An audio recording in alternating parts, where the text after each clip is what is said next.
Ms. Ng Ling Ling. You take two cuts together.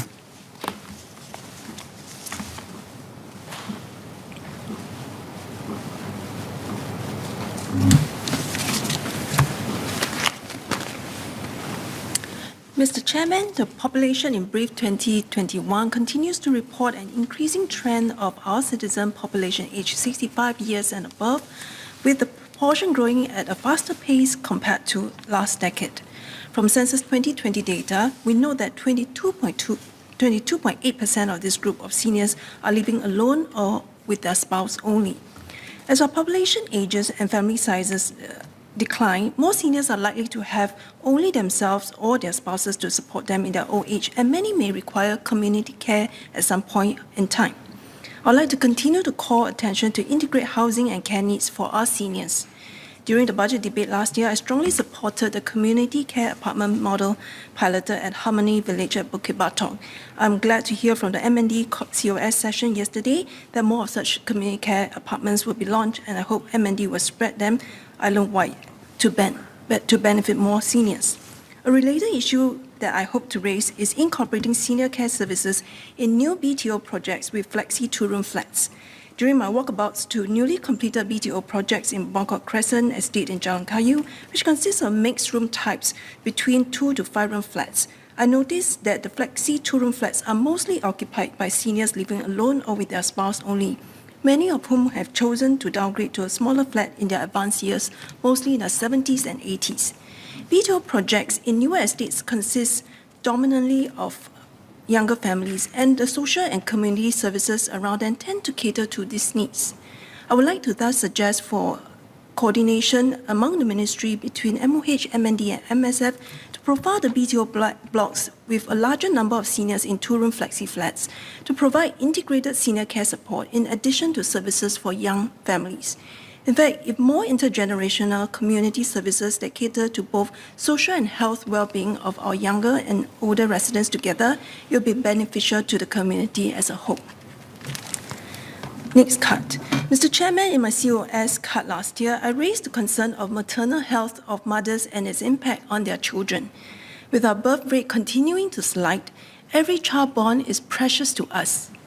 Ensuring the health of mothers and their children is hence a priority that needs our continued efforts.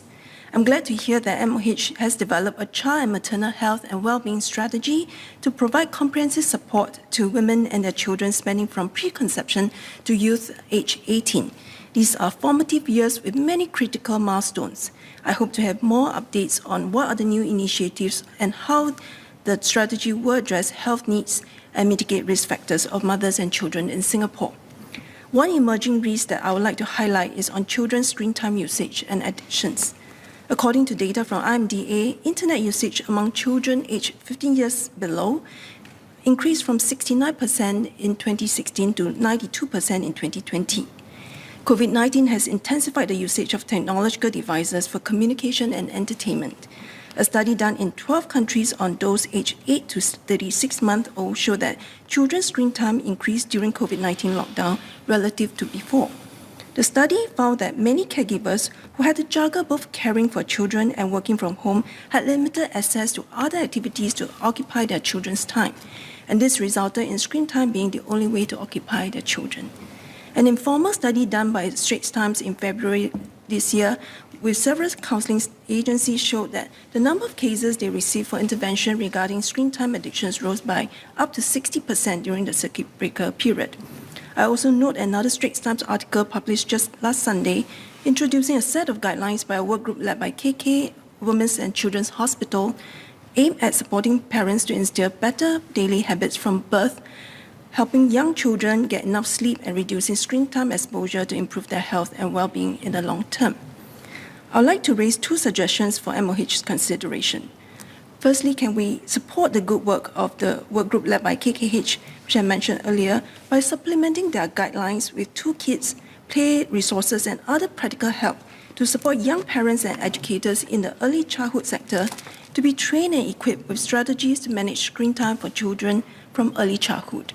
And secondly, can we research and implement evidence-based programs to support educators, community health practitioners, parents, and caregivers to support children and youth who are at risk of developing internet addiction or who already have total mean screen time above a certain threshold. As we move to an endemic Singapore, I hope that more outdoor and physical activity options will become the preferred choices of our children and youth to participate in so that screen time will not predominate their days.